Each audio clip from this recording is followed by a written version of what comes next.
Asfaltı bolalar endi. Barglari. Yevadagi. Undan oldin mana bu chiziqlar sizga o'xshab oldi-ku. Mana bu ortiqcha chiziqlarni o'chiramiz. Chunki adashib ketasizlar.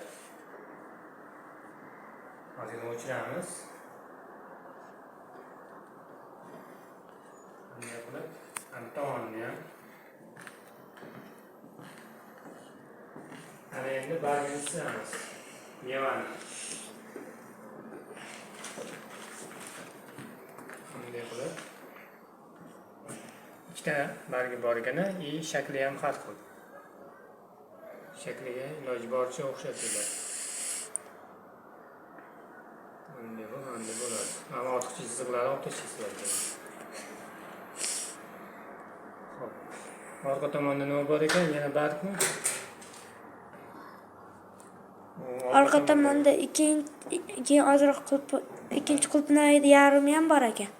Ozgina cho'pini chiqaringlar, bo'lmasa uchinchi bargini ozgina kichkina qilib chiqarib qo'yasiz.